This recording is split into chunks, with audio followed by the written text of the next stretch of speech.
This podcast is a member of the Voices of Wrestling Podcasting Network. Visit voicesofwrestling.com to hear the rest of our great podcasts, as well as show reviews, columns, opinions, and updates across the world of wrestling. To the highway in a brand new day. Over the rainbow, gotta let it go.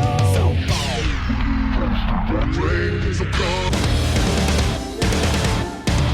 fast to finger down. Dance tonight together. Here everyone is singing.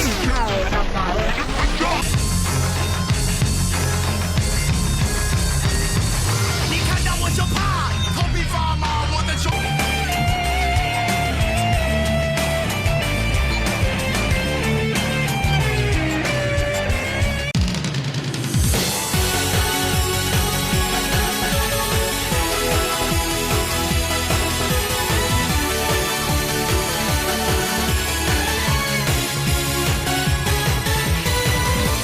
Welcome back to Open the Voice Gate, Rewind and Rewatch, episode 37, covering Freedom Fight 2012 from the NYWC Sportatorium in Deer Park, New York on November 4th, 2012.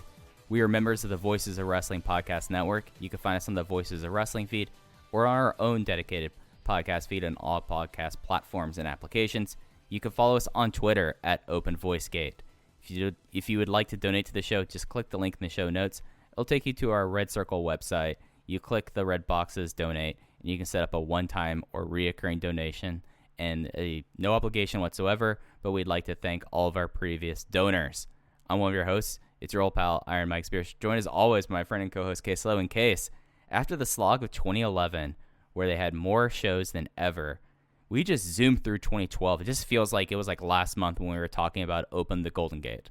Yeah, it's crazy. It's such a long, I think, like dramatic and noteworthy year in the history of professional wrestling. I mean, the notes we have today are pretty deep and thorough on the situation, most of it regarding the U.S. indie scene at the time. There's so much happening, but with the unification of Dragon Gate USA and Evolve, Gabe found himself in a position where he could run as many shows as he wanted to, but he also didn't have to fly over Yamato, Shima, Masaki Mochizuki, whoever else 6 times a year. It was, Golden Gate in January, the Miami triple shot, the Midwest double shot, and then this triple shot at the end of the year. So you're looking at 4 rounds of shows for Dragon Gate USA this year, and, it's a long, I guess rather a quick journey compared to 2011 when you had 6 different triple shots. 2012, like you said, it flew by.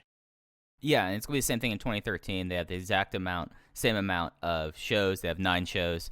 It's across 4 triple shots or 3 double shots and 1 triple shot. So we will be getting through that pretty quickly. And then, of course, 2014 has only 4 shows. And yeah, no, this is like a year that it's very interesting going through all these show notes and going through all the research and seeing like how drastic the rest of the wrestling world changed during this time. And DGUSA is still kind of trucking, but slowly.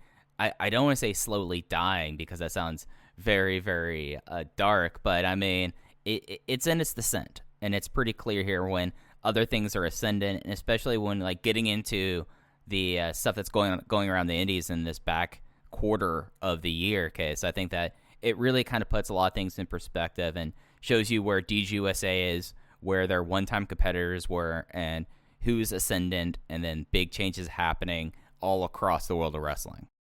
Yeah, so let's get into it. We're going to talk about the U.S. Indies for a lot of today, and then a New Japan note and a DDT note. At the end of the show, we will close out the WWN Universe with results from Evolve 18, and next week we will give our top 10 matches of 2012, so you have that to look forward to. But Mike, we start with one of the most noteworthy and newsworthy things of 2012. This will be from the August 1st F4W edition, and I will read this as slowly as I can because I know I have a habit to talk fast, but there is so much information here I want to make sure people understand it clearly. So I will read from F4W. Davey Richards was the center of controversy this week after clips appeared online of a high spot shoot video where he had very negative things to say about Ring of Honor, including calling Booker Jim Cornette out of touch.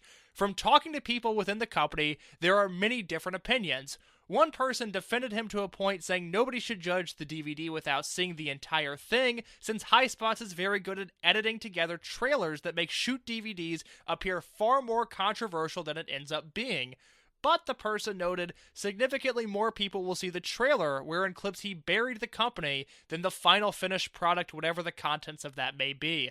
A lot of what he said in the trailer was stuff that he'd said before, and the trailer didn't include any explanation, if there was one, with what he took issue with regarding Cornette.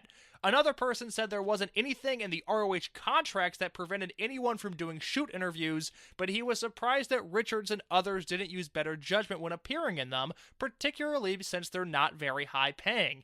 It was noted that regarding the morale in ROH, it really depends on who you are. It's not a black and white issue in the sense that there are definitely people who agree with the sentiment that Cornette's booking is outdated, and others who think that this statement is ridiculous, and that Cornette is always booked effectively for whatever era or part of the country that he's been booking for. Those who are disgruntled are upset at the power structure at the top, feeling those in charge, and this isn't just Cornette, but those in Sinclair whose job it is to oversee operations, don't understand wrestling, and that the biggest issue remains the promises that Sinclair made at the beginning that they felt haven't been followed up on.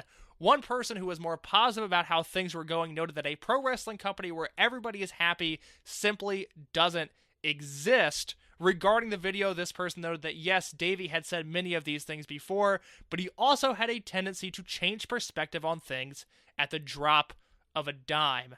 So Mike, we'll pause here because I think it's been lost due to time, and for as much controversy and headache as Ring of Honor might have now in the modern day, it is nothing like the summer of 2012 when it was routine for wrestlers in their company, whether it be Roderick Strong, Kevin Steen, or Davey Richards, or Steve Corino, or Jimmy Jacobs, to publicly bury Ring of Honor in high spot shoot interviews, and Davey Richards did just that in the shoot interview titled The Man Behind the Hunt, Davey Richards. Yeah, and I think it's interesting the people who would do these interviews versus the company people. And if you look at the people who wouldn't do it, a lot of those company people are still within Ring of Honor. So maybe that tells you a whole lot. But it's something that 2012, as we've been talking through it, it's something that I don't think it's like the biggest creative lull that they've had. But it definitely was something where you could see it, and that Jim Cornette was not working as the booker of this thing. It seemed like his read of this was pretty off, and it was something that what may have worked as being an OVW booker back when OVW, while he had ownership of OVW, was not paying off really with Ring of Honor. And, it's something where, Davey had himself a summer, and for good reason, where there are a lot of people who just kind of were just like their hankles, I guess is the word, or like just like their ire was raised by Davey just being Davey. And if there's been one common thread in this series case, it is at all times Davey Richards will be Davey Richards. That is certainly one way of saying it. The Man Behind the Hunt shoot interview teaser that is referenced in that F4W piece is still on YouTube. It's like a minute 15 seconds long, and every second of it is absolutely hilarious. So I would recommend watching that. I think we referenced it when we talked about Davey's departure in early 2010, so it's nice to see that come full circle.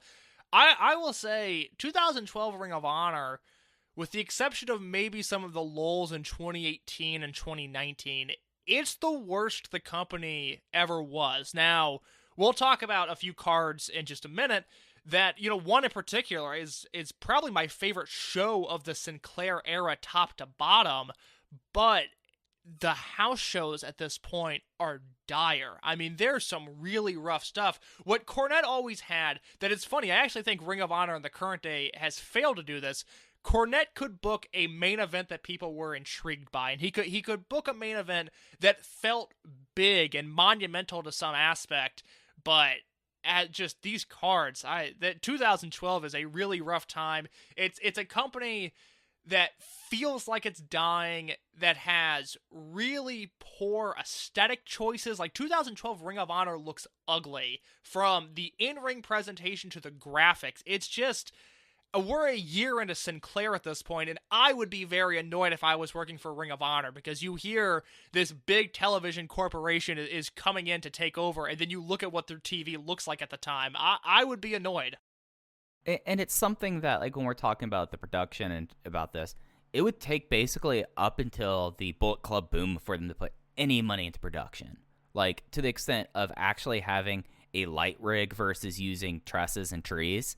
It's something that it was such like a sticking point in their production style, and the TV was just something that, as we talked about when it happened, they bought this company because they knew that they could get cheap, easy things to draw eyeballs to their advertisers to fill up their affiliates. And it was really up until the advent of Bullet Club and how the New Japan relationship kind of formed and propelled it in the later 2010s that Sinclair ever saw that this was something worth investing money to. So it's something that, like, I feel like the smaller things just keep on having issues, but the bigger problem here is something that, as we go through the notes for this week, we'll get sussed out pretty quick. But I think we should, there's more stuff with Davey that I think is worth getting into, because Mr. Richards had himself a fall and winter of 2012.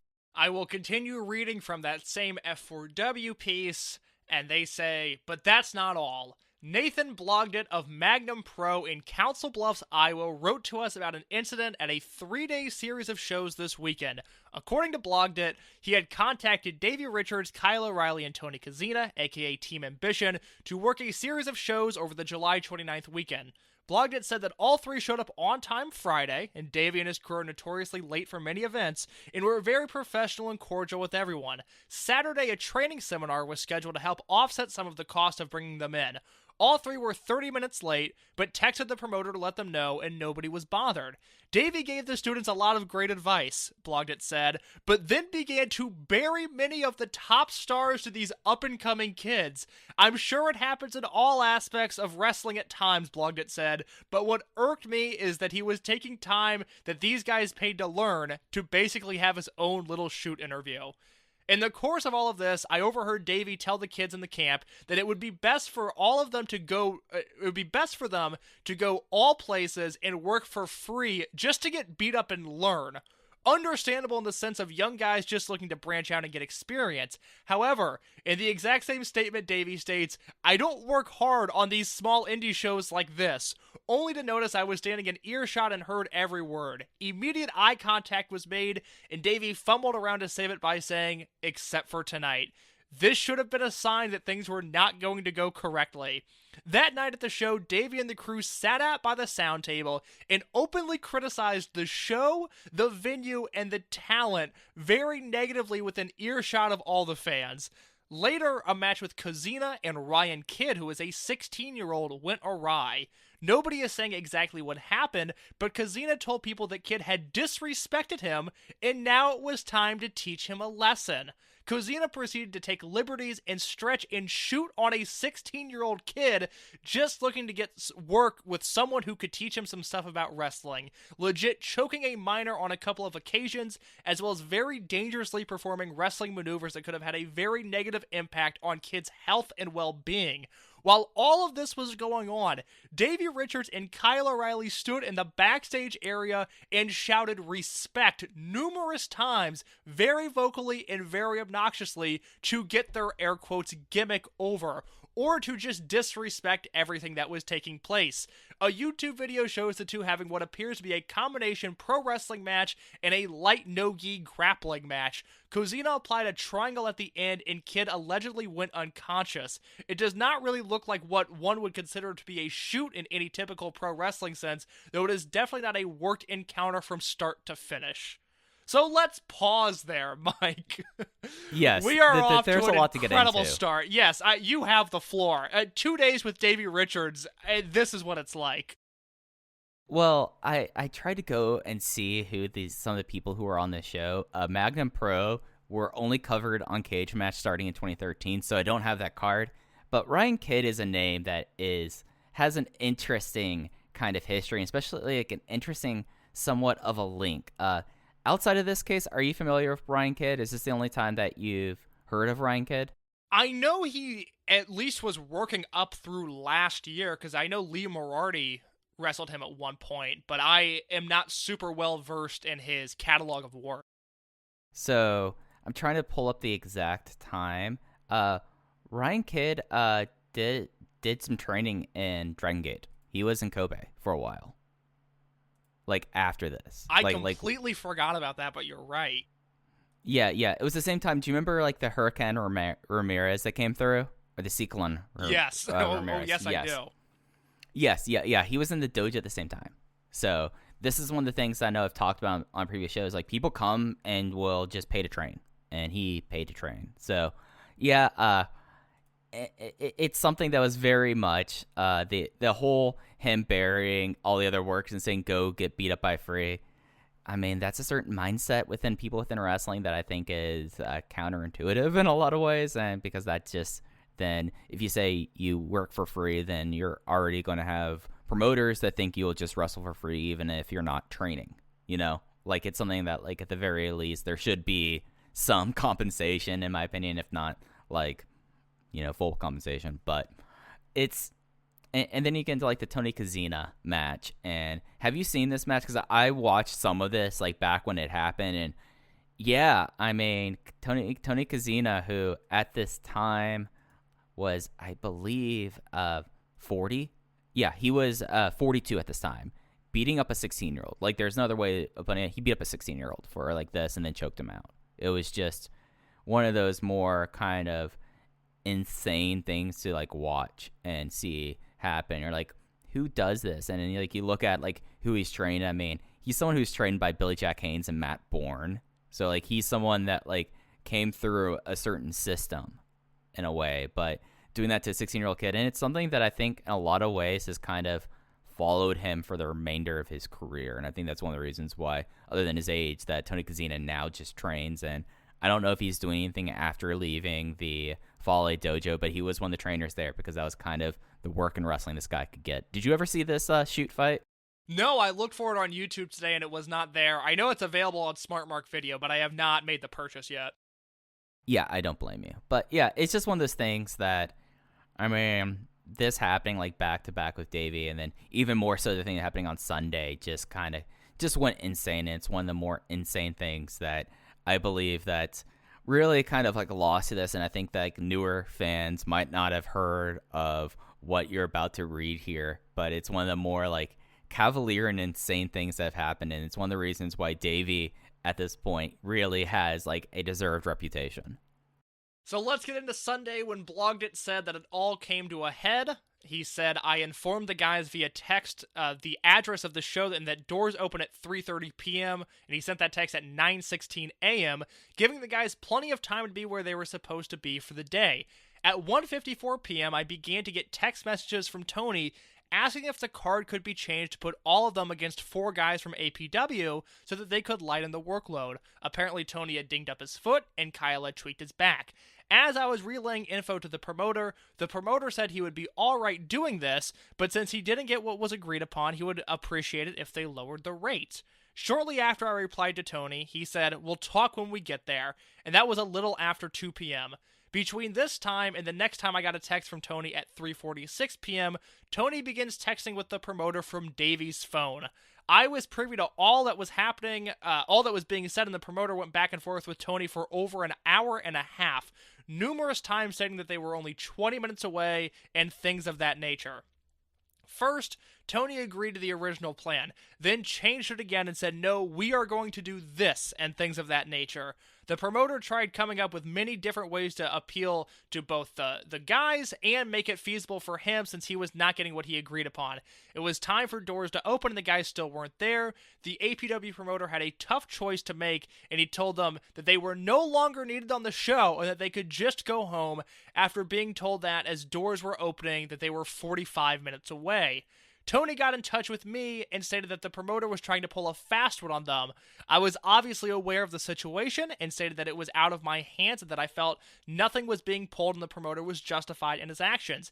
At this point, Davey begins to start contacting me personally. I sent Davey to the promoter because I said again that it was out of my hands. Davey told the promoter numerous times that he is not allowed to cancel them and that he has no choice, that they are coming to work and get paid. They showed up 4 minutes before the main event, which was then pushed forward to give these guys one last opportunity to do something because, quote, Davey couldn't just lose $300. Once they arrived, Davey went from being sincere to being pushy and violent in a matter of moments. Once I started hearing threats against the APW promoter, I walked outside to step in. There is no reason for 4 men to threaten a 115-pound promoter who was only looking out for his company.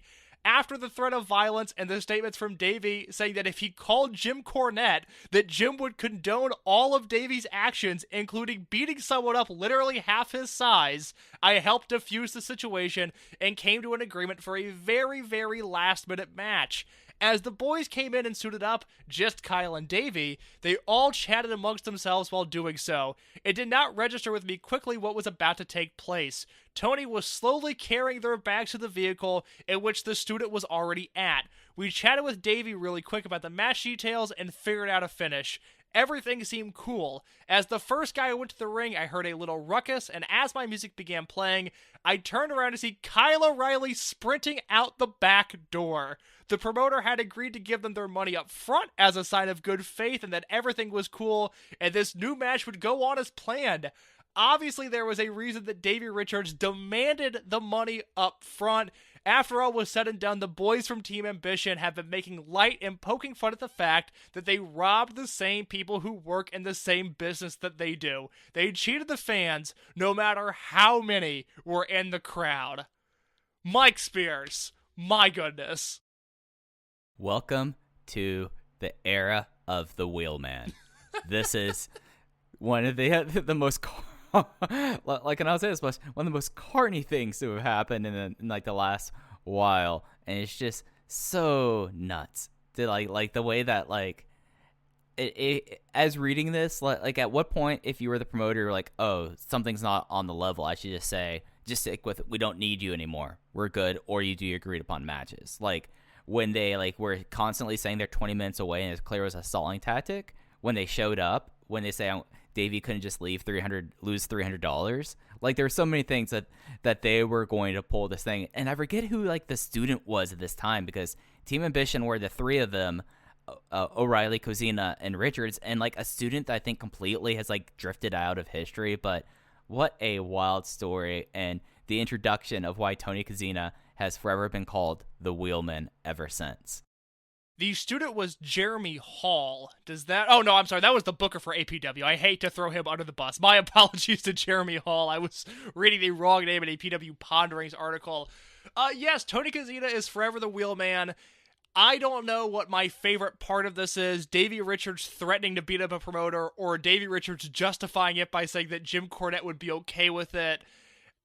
The thing that should be contextualized is that the reason that the promoter fought to get Davey Richards on the show and to kind of bend over backwards for him, with the exception of Kevin Steen and El Generico, Davey Richards is the biggest star in the indies at this point. That is why this was, one, such a big deal, but two, why the promoter was so forgiving and willing to give in to Davey, because having Davey Richards on your show, I mean, Davey has never been Chris Hero, who will work whatever show for whatever audience and will try his hardest. Davey has always been a little bit more selective with his bookings. He doesn't do a lot of jobs, and for Davey to, come to this promotion in Iowa, it was going to result in some more DVD or MP4 buys from Smart Mark at the time, so it meant something to the business to have Davey Richards on your show, and then we end up with the Great Iowa Heist. I should also note that Kyle O'Reilly posted a blog the Monday afterward,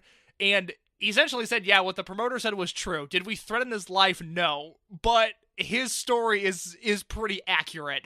And from there, Ring of Honor booking at the time had just split up Davey and Kyle, it was now transitioning into Kyle O'Reilly and Bobby Fish after Bobby Fish left Evolve.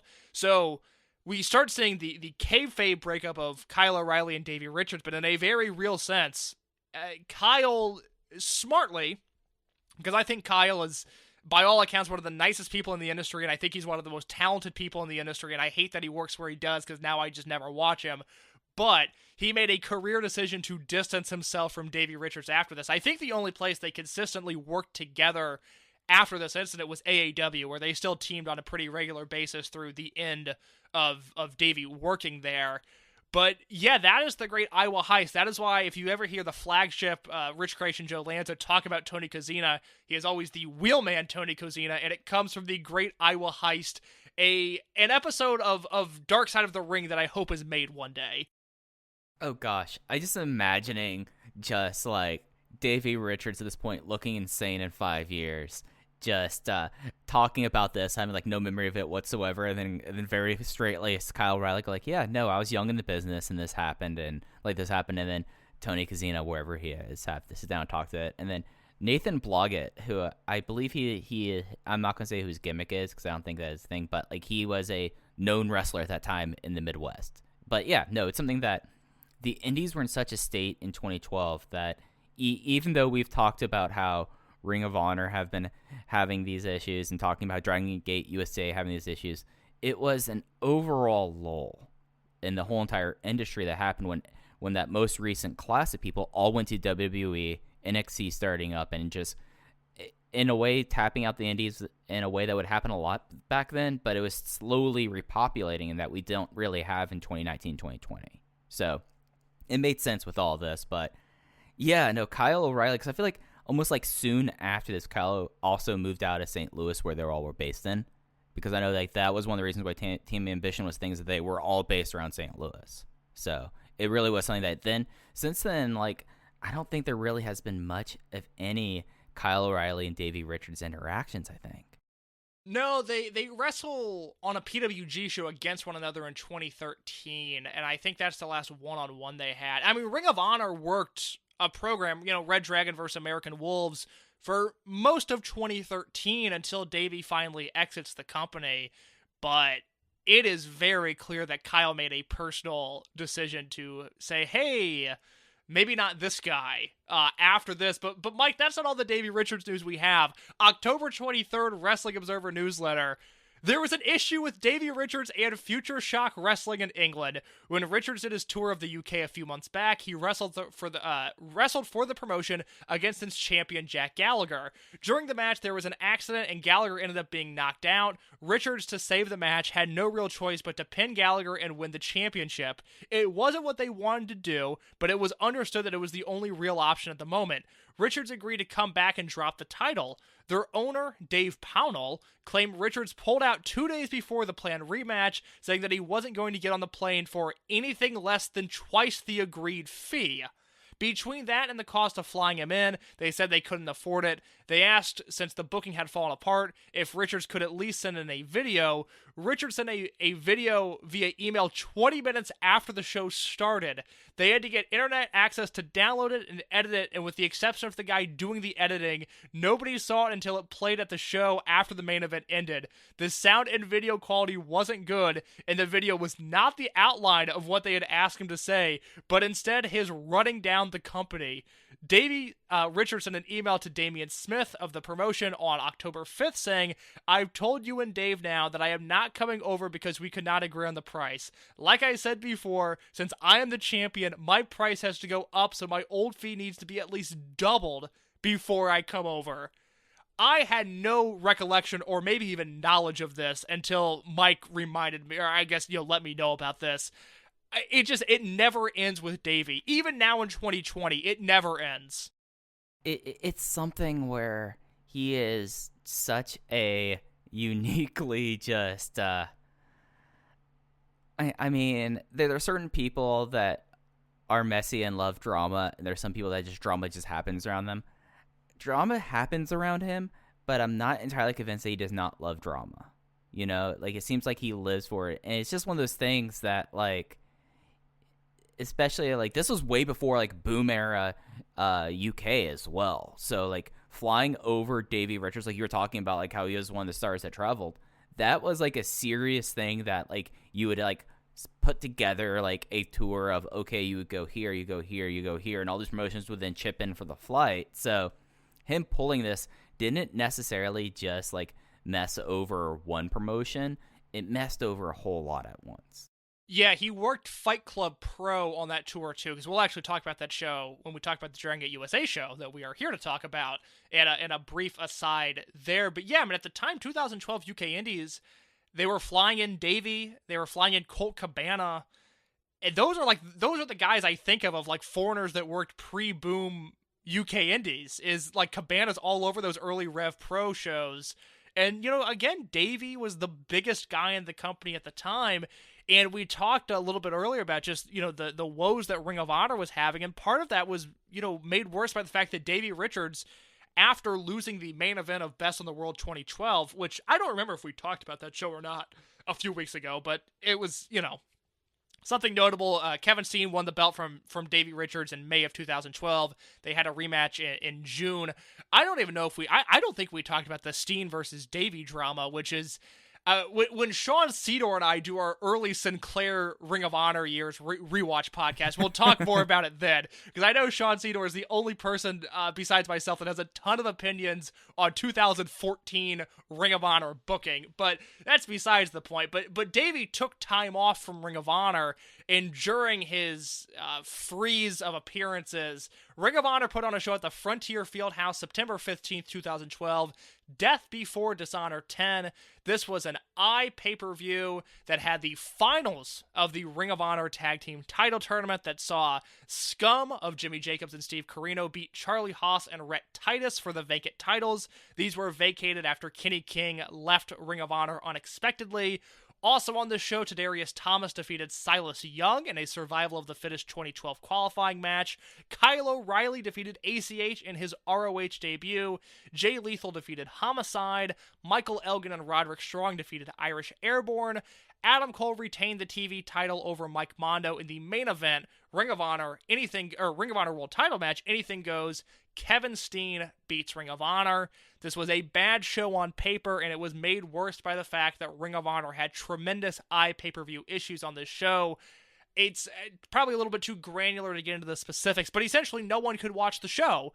And no one could watch the show, and then Ring of Honor didn't really communicate anything to the viewers. They ignored some complaints that the show wasn't working and then insisted to others that the show actually was working.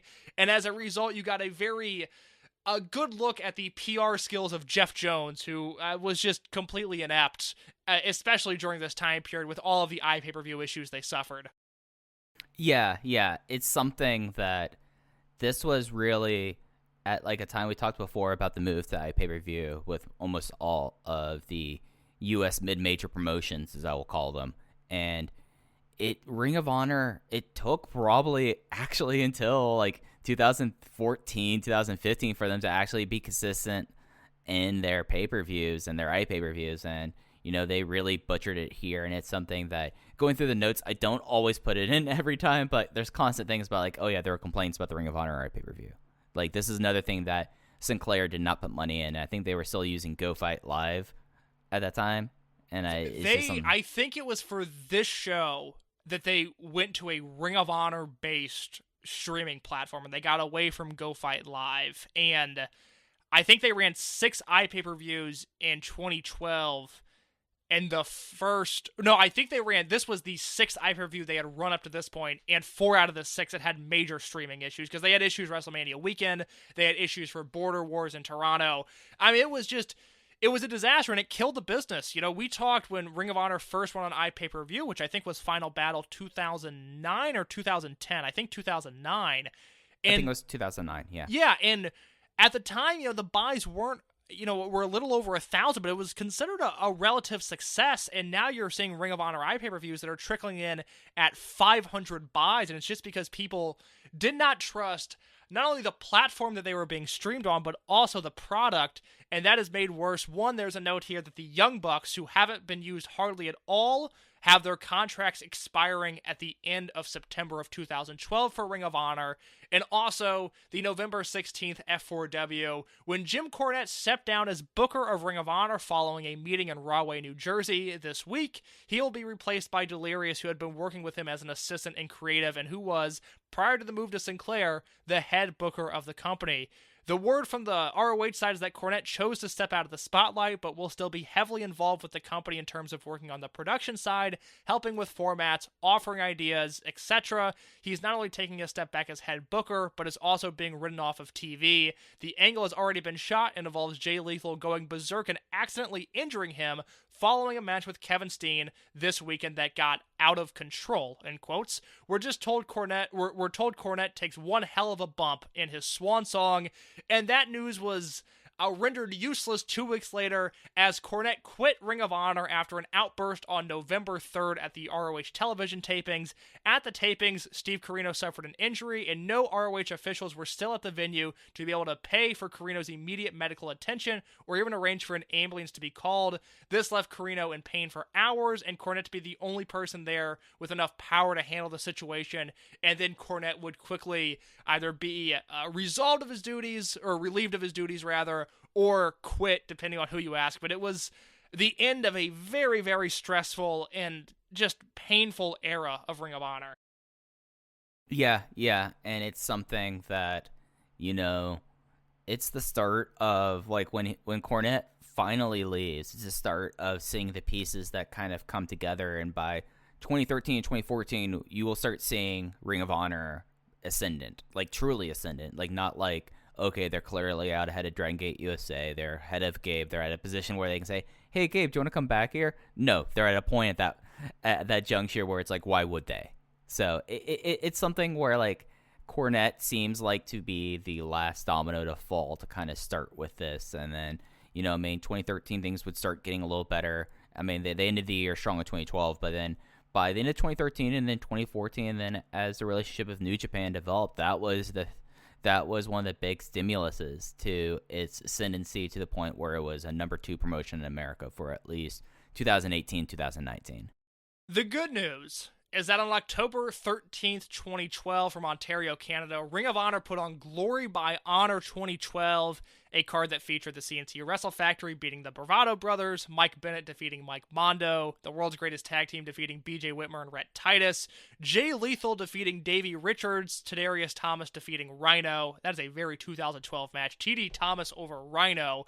ROH television title, Adam Cole defeats Eddie Edwards. The tag team belts were defended by Corino and Jacobs as they win over the Briscoe brothers. And in the main event, 31 minutes and 30 seconds, Kevin Steen defeats Michael Elgin to retain the Ring of Honor World title. After the match, Roderick Strong turns on Michael Elgin, lays him out, and then Nigel McGuinness delivers a box to the ring. Kevin Steen opens the box and finds El Generico's mask inside. I said earlier this is one of my favorite shows of the Sinclair era of Ring of Honor. It's not their strongest show top to bottom, but it was a show that, 1, had no iPay-per-view issues, 2, that Jay Lethal versus Davey Richards match, at least in mid-2010 eyes, was incredible. And I say to this day, the best match in Ring of Honor Sinclair era history is Kevin Steen versus Michael Elgin on this show. 4 3/4 from me. I adore that match, and it's a real high point. This was a much needed step in the right direction for Ring of Honor at the time.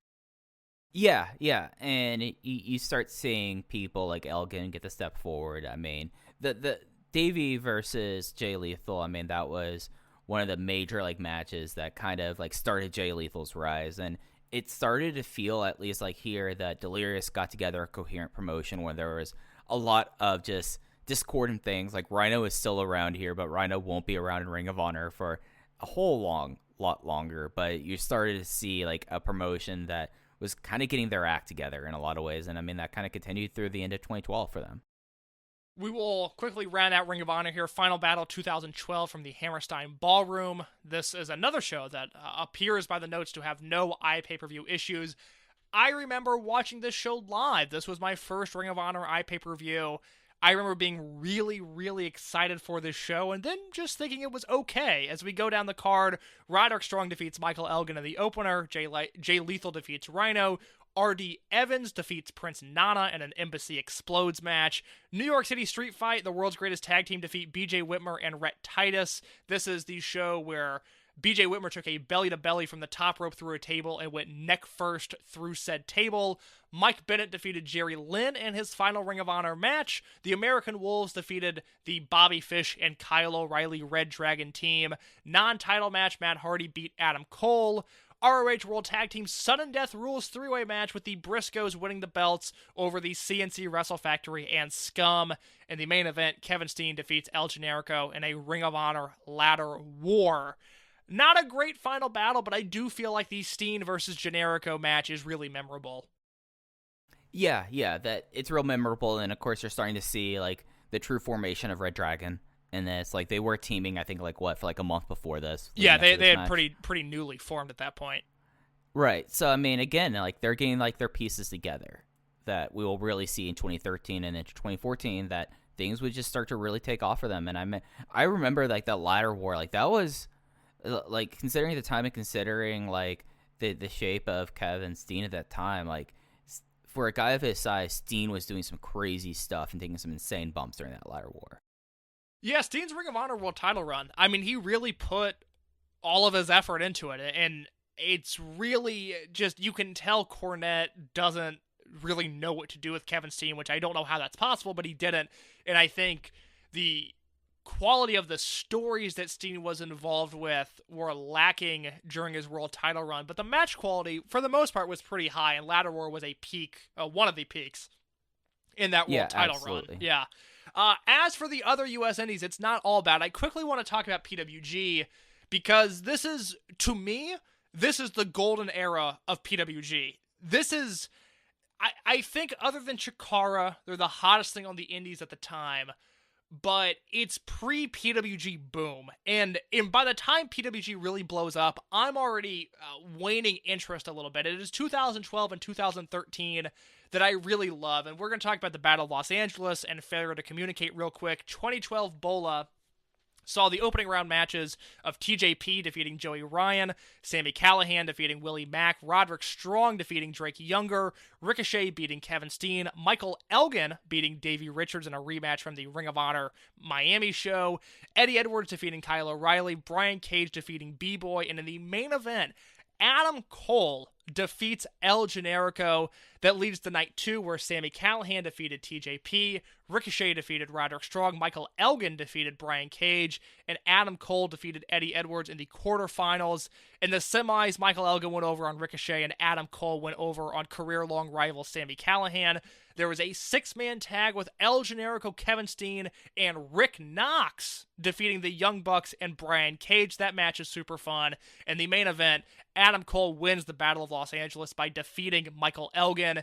This is the true Rocket Pack ascent of Adam Cole. He had been working PWG and Future Shock as a babyface tag team with Kyle O'Reilly, and this is the weekend where he starts doing the suck my dick chant. He turns heel. He defeats El Generico in a crazy 11-minute sprint. They threw everything they had out there, and it was such a quick and impactful match. And then Cole ends up winning the entire tournament, and from there, a lot of his career has been defined by the success he had in PWG. Right, and it's something that even as a CZW prospect, and we've talked about him as that, like, PWG was the thing that let him kind of show more personality in a lot of ways other than, like, his partnership with Mia Yim and just, like, letting him kind of, like, tap into that. And this was also the time where the Young Bucks were huge heels at the time and were beating up Rick Knox nonstop, and that's something that they've kind of somewhat revisited a little bit in AEW, especially in AEW shoulder content, their relationship with Rick Knox. And it's just something that, like, you look at this, and there are some locals still on these shows, but it's getting to the point now where, other than Willie Mack, B-Boy would be pretty much gone soon, TJ Perkins, Joey Ryan, and a couple others, like, these are almost all fly-ins at this point. Like, they, like, when you say, like, this is them, like, really, like, being peak PWG, it happened a lot earlier than a lot of people realize, that they kind of just went all in on this format, and it just would get even more so all in on this the further as it goes on. Speaking of Willie Mack, his career took an interesting turn at PWG Failure to Communicate on October 27th, 2012. This show was notable for the fact that Kenny Omega showed up at the last minute and rearranged this entire card. So we ended up getting a show with Ryan Taylor winning in an opening match against Joey Ryan, Michael Elgin defeating Eddie Edwards, the Rock Ness Monsters defeating B-Boy and Famous B. Sami Callihan beat Davey Richards in a match that I know was really divisive at the time. A lot of people digging their heels in one way or another. Roderick Strong defeated Rich Swann in his PWG debut, Dragon Gate USA's Rich Swann. Brian Cage defeated Willie Mack in 18 minutes in a match that supposedly made Super Dragon lose faith in both of them, and thus their pushes were immediately halted in PWG. And then your final two matches, El Generico and Kenny Omega defeat the Young Bucks in a very Omega style of match. I will say there's a lot of shenanigans there, but there's a lot of good stuff. And then Kevin Steen won the main event, a three-way title defense over Michael Elgin and Ricochet. So that is PWG in 2012. Lots of good stuff going on there. And one of the crazy things about El Generico and Kenny Omega team each other is that 2009 it was in 2008 it was Chuck Taylor and Kenny Omega as the two men of low moral fiber having it in for El Generico. So like the fact that like they came together in forces was kind of like a PWG moment at that time. But yeah, no, that match like 26 minutes, Jesus, especially in comparison to the rest of the card. That's Kenny for you. That's Kenny for you. Yeah, they do an over the top arm wrestling spot in that match, but then it's also like Generico and Omega versus the Bucks. There's some stuff that's just mind-blowing there. So that is the U.S. indie scene. Before we talk about Dragon Gate USA, there are a few notable things happening in Japan. I guess real quickly, one of them being August 18th, 2012, in Nippon Budokan Hall, Kenny Omega headlines Budokan Hall losing a KOD openweight title match against Kota Ibushi. I think this is probably one of the more infamous wrestling matches of the 2010s. This is the moonsault balcony dive. This is the Kreutz Wrath off the top rope. That is probably one of the most important matches of the past decade. I think the other notable thing on this show was El Generico defeating Konosuke Takashita in one of the opening matches. But yeah, Mike, I want to be sure to get that in there, that this was around the time of Ibushi versus Omega. Yeah, and of course, like it's now pretty much like lore that this got DDT. They had a show at Budokan Hall, and immediately Kota Ibushi got in a lot of trouble. Like this was for DDT at 2012. This was like their big step forward, and especially like the idea of having the Golden Lovers in the main event. El Generico at that time going against their future ace, and it's just something that's like this was like their big step forward in a lot of ways. And at least from like the way I remember it, like I think everyone pretty much knows I'm not a DDT person, but this was like such a notable show at the time that it's like everyone stopped and took notice, because you had DDT in 2012, which still really had the vein of being this indie that they completely went to Budokan and they nearly filled the building. There were a lot of comps, if I remember right, but still the fact that they got nearly 12,000 people there is insane. The other notable thing from Japan at the time is the fact that not Ring of Honor, but New Japan Pro Wrestling got into the pay-per-view business. They started with the August 5th G1 Climax show from the Osaka Bodymaker Coliseum in Osaka, and that show had Yuji Nagata versus Yujihiro Takahashi, MVP versus Rush, Hiroyoshi Tenzan versus Lance Archer, Carl Anderson versus Shelton Benjamin, Toru Yano versus Minoru Suzuki, Togi Makabe versus Tetsuya Naito, and Kazuchika Okada versus Shinsuke Nakamura, and Hiroshi Tanahashi versus Naomichi Marufuji. So Ring of Honor, or I said Ring of Honor again, New Japan Pro Wrestling, they get into the pay-per-view business. Mike, my understanding was this show was only available in Japan. Do you want to talk about the pay-per-view rollout of New Japan at the time? Right, yeah, so New Japan at this time, and this was something that I believe that this was purely because of how Bushiroad taking over. Like, this was not something that Yuke's would have done at that time, but it's something that this happened, and then they had over 21,000 buys, including late purchases, making it 23,000, which was the most purchased pay-per-view event ever at this time. It's just insane. It's just one of those things that when they did this, like especially with how in Japan you consume culture, it made a lot of sense for them to really do that. And I mean, the pay-per-view market was so nascent at this time. Like, WWE did have pay-per-views. They did offer like a direct pay-per-view thing, but it did like less than 10,000 buys over 2011, 2012, and it just was like such a big thing. Also because at this time, like, New Japan was in a terrible TV slot.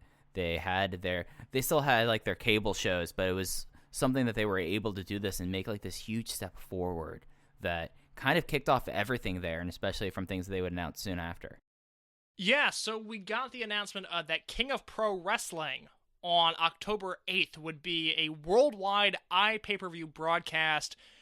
This is something that I think we take for granted now. I know I tweeted this a few months ago, that it blows my mind that not only can we watch live Japanese wrestling, but on most nights now, we have options for what we could watch live from Japan, whether it's Dragon Gate in New Japan, DDT in All Japan. It is insane to me, but in 2012, this was the first time this had ever been available, and New Japan got things kicked off on the right foot with King of Pro Wrestling 2012. The notable stuff on this show: Forever Hooligans retained the IWGP Junior Tag Belts against the Time Splitters. Low-Key won the IWGP Junior Heavyweight title from Kota Ibushi. The Killer Elite Squad beat Tin Koji for the IWGP Heavyweight Tag Team titles. Yujihiro Takahashi defeated Tetsuya Naito by referee's decision. Laughter 7, Katsuyori Shibata and Kazushi Sakuraba defeated Togi Makabe and Wataru Inoue. Number 1 contender IWGP Heavyweight title match, Kazuchika Okada defeats Carl Anderson. IWGP White Belt Intercontinental title, Shinsuke Nakamura defeats Hiroki Goto. In the main event, a 5-star match in the Wrestling Observer newsletter, Hiroshi Tanahashi defeats Minoru Suzuki.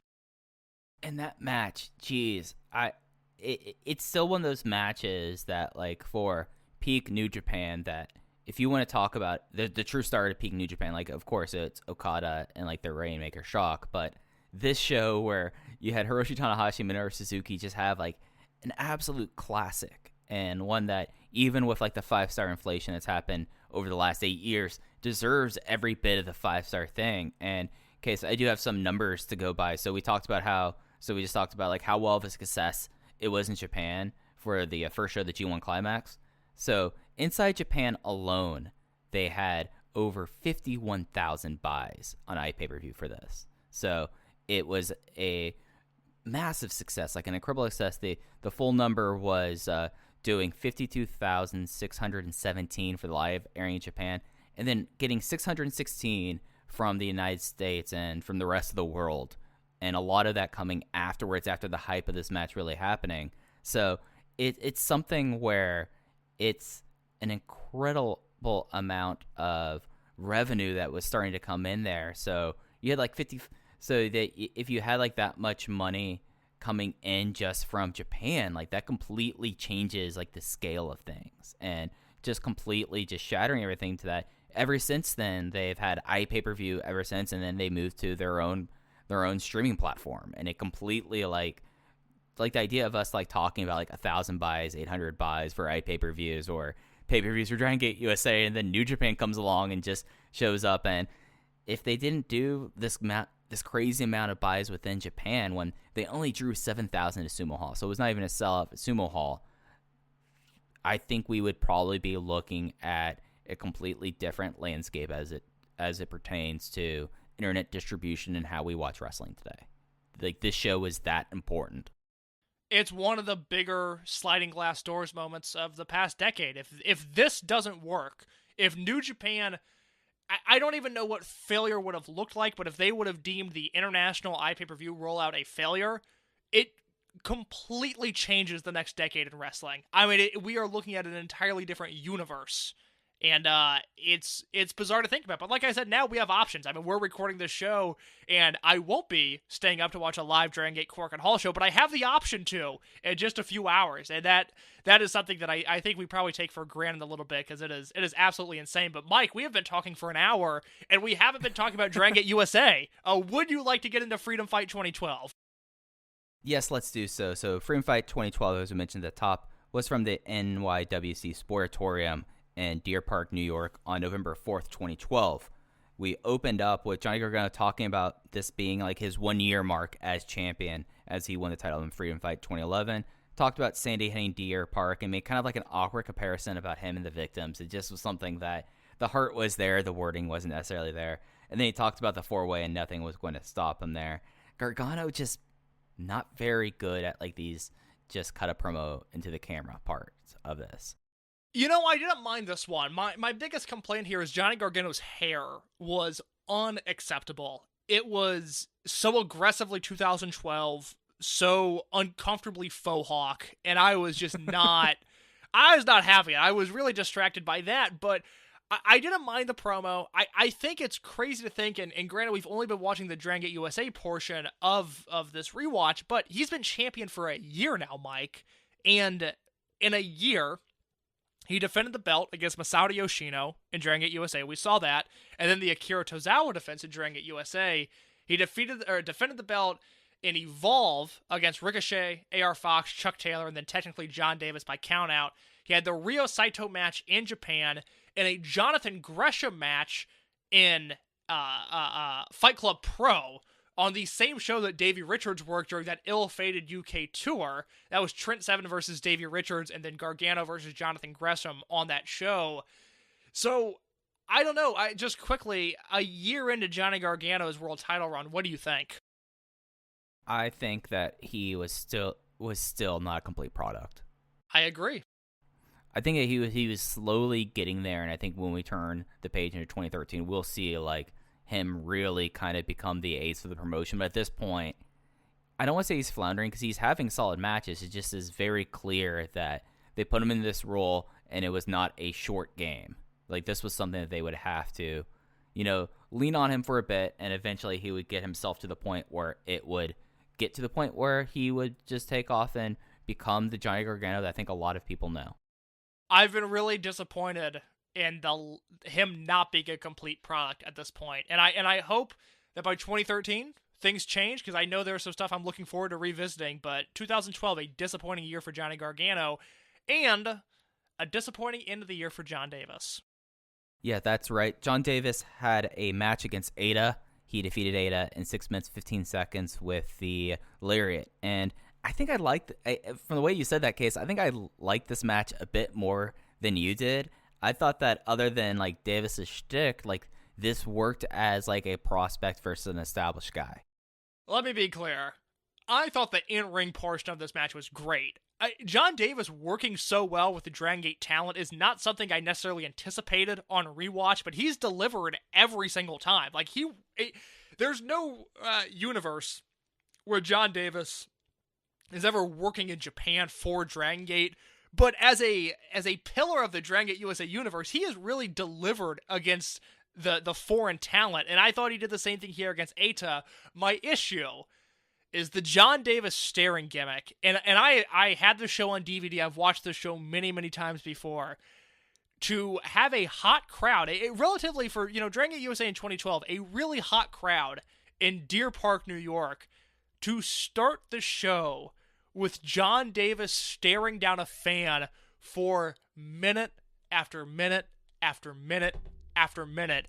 I thought he killed this crowd before he ever stepped in the ring. And that's not necessarily John Davis's fault. It's the fault of the character that he was portraying. But I hate the fact that he began this show and sucked the life out of a crowd that just wanted to sit down and watch wrestling. Yeah, and you could tell that also Ada was tired of it. Like Ada came out there and he got bored. He motioned to like his wrist as if he was like pointing to a watch. He started sitting on the top rope. It was very Ada in a way that I was like, yep, no, Ada's not here for this either.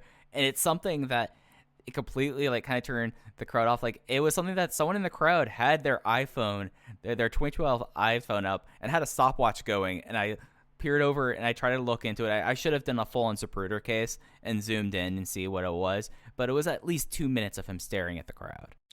It's just, I don't know what this accomplishes other than go away heat. Like, I just don't know what the ideal scenario for John Davis staring at a fan is. What is the crowd supposed to get out of this? I just don't know. If you ask Gabe when he was coming up with this idea, or I'm assuming Gabe came up with it, or maybe I'm, mislabeling him here, but what's the best case scenario that happens when John Davis stares at a guy? Because I just don't know what the answer is, and it's frustrating because I really liked this opener. Eita was awesome. His chops got over. He did a moonsault to the floor, and then the John Davis finish where he goes powerbomb German suplex lariat. That is a great finishing combination. John Davis's in-ring has not suffered at all, but his character is unbearable at this point. It's exhausting because like this match for like 6 minutes, it was exactly what it should be. Like Eita had his couple hope spots. He had a couple chops there, and he played a great plucky underdog. And I think that's something that kind of is lost, that Eita was good as like this underdog. I mean, he was effaced by the fact that he was like an underdog character, but he just kind of was just like Eita there. He was just like, don't mess with Eita. He's going to chop you in the chest a bunch, chop you in the back. And then it was just really well done, and he played that role so well. And that's the thing that I'm so frustrated about not seeing the ACH match, because I've been real interested to see how that would have turned out. But you just have his character. You have the character of John Davis that I would love to know what like the rationale behind it was, because it made no sense whatsoever. Because it completely, whenever it comes out there, it kills the crowd, and it really kind of took up until much later in the show for the crowd to kind of get back together. Yeah, it's just, I don't get it. But his in-ring is still really solid, and Eita as an underdog is how I've always preferred him and how I wish he'd wrestle even to this day. Yeah, like imagining 2020 Eita like still having like the Ave with him and still like working, like, because he is a smaller guy, like especially like people like with Benkei, or even now with how big Shun Skywalker is, that's a lot more interesting to me than Sleazeball Eita. So. But I feel like that's something that we've said a lot on the show in various forms. We had an Ultimate Gate video, and then we had the scene versus Papadon and Tony Nese. It was Tony Nese with a surprise upset with a 450 splash on Conley after a whole lot of shenanigans, guys. I've got a theory about this match, Mike, and I don't know how well it holds up. We'll see as we go along. I think Tony Nese stole Scott Reed's job in this match.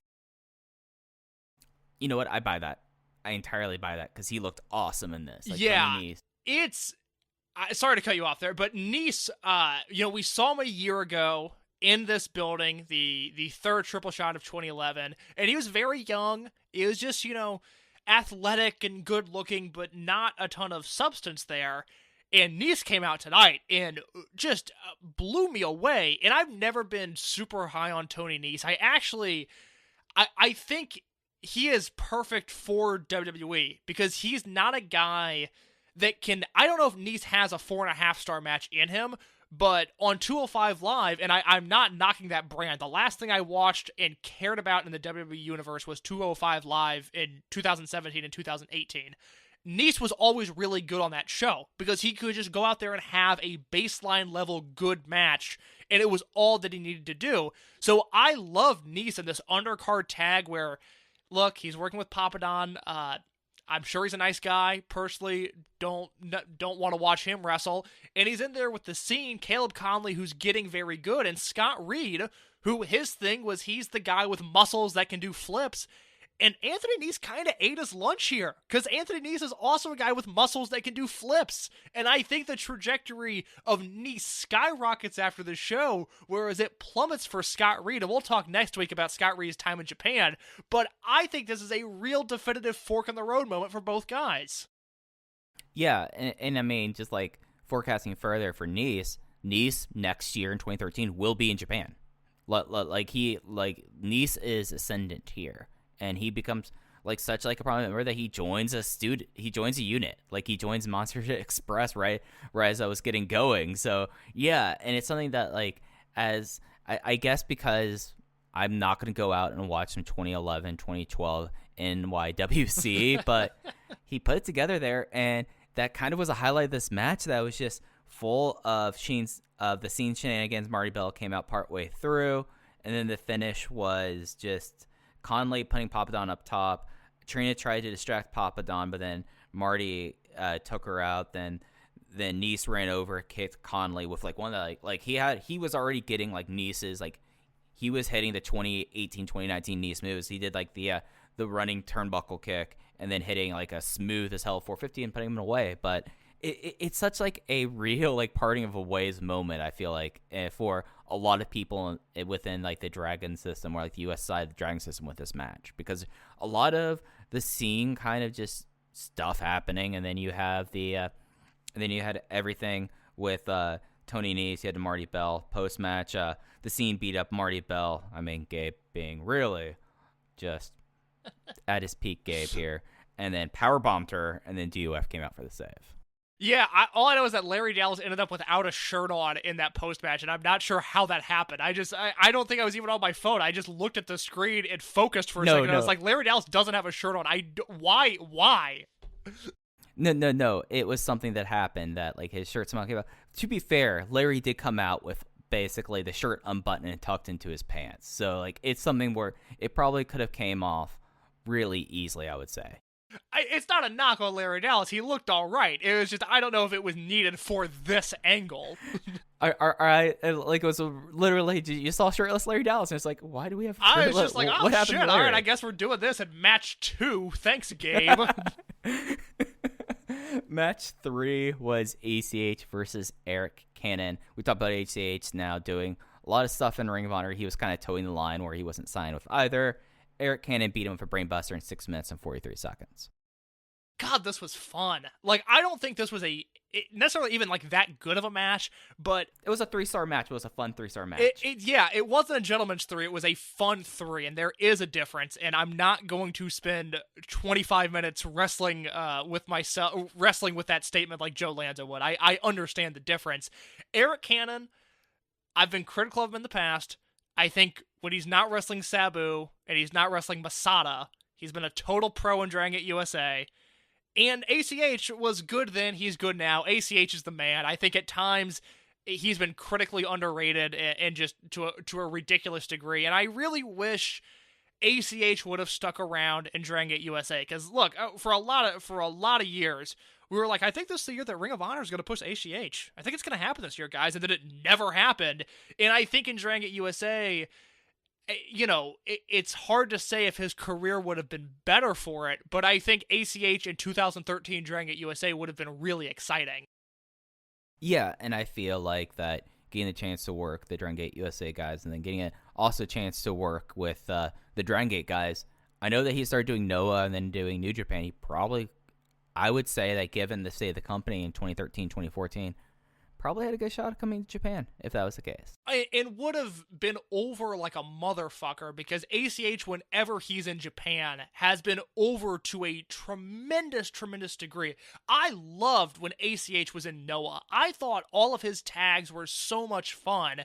And then in New Japan, I mean, ACH in New Japan, when it's right, he feels like he's on his own personal Fantastica Mania tour. Like, the crowd just they love him, gravitates towards him in a way where he is like a special attraction to them because he's so talented. He's so great. I love him so much.